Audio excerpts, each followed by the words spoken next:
Depending on how much of a cinematographer you consider yourself, or photographer, you might be more on the techie side or more on the creative side. We all have our own little sections that we really have to conquer. ND filters are really vital as a cinematographer. My polarizers, my ND glass, controlling my light, controlling my blown out sky to my shadow distance on the ground. And as I think of NDs, what I'm thinking is I'm adding more glass, I'm adding more weight, I'm adding more accessories to my drone. And that can cause me some issues. So, what's also as an option now, we have built-in ND filters on these cameras.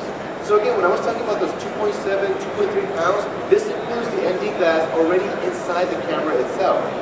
On the C300 Mark II, you can actually enable up to a 10-stop ND filter, so you can control pour the light, shoot wide aperture in the middle of the day if you want to get a very unique look.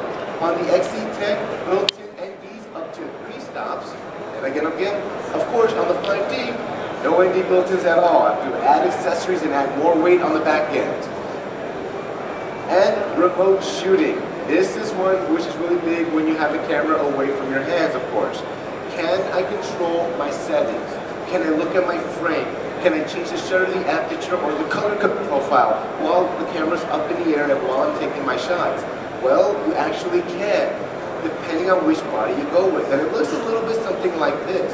We have something called browser remote shooting, which technically means that as long as your device is a browser, so Firefox, Internet Explorer, Safari, Pick your poison, you can actually log into your camera with the signal, and you can actually remote control the camera itself. You have a little live feed, which is almost real time. It'll be playing, depending on the signal, anywhere from like 10 to 20 frames per second. So really there for frame capture to have an idea of like where your framing is at.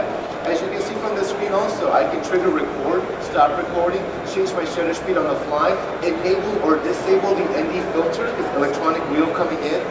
Now the way to do this, on the C300 Mark II, you get this little extra device. So on the C300 is an extra device you have to add on called the WFTE6A, and it gives you the remote capabilities that you need.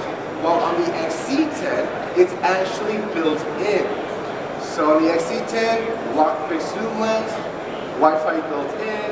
Again, I just mount it on my gyro and go up with it. Easier, so much easier to handle. So what are the technical specs, right? What's my range, what's the frequency?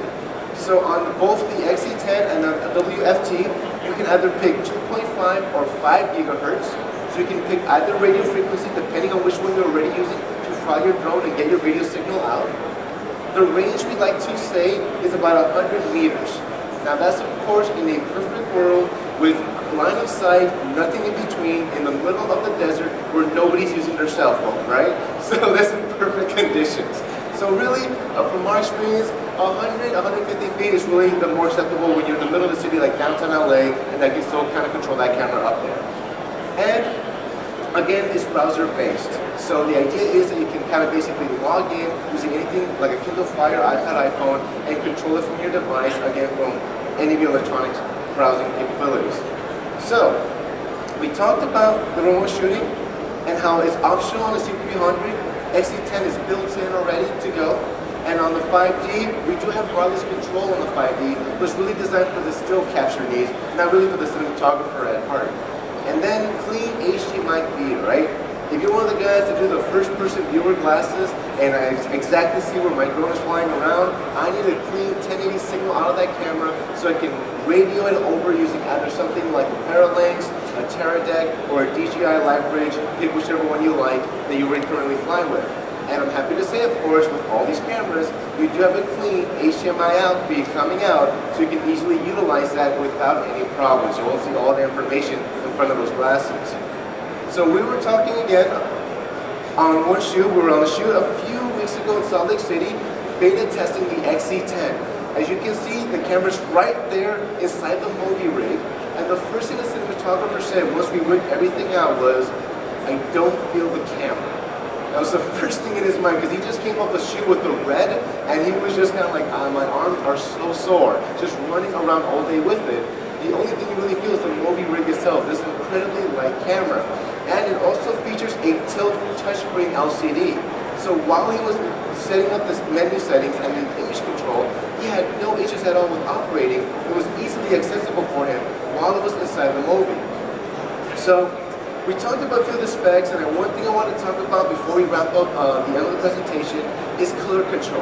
Again, this is a little piece of the bigger workshop that we do back in LA, where how can I get the colors that I want? How can I get the look that I really want to have? I want the reds to be super red, I want the blue of the sky to be super blue.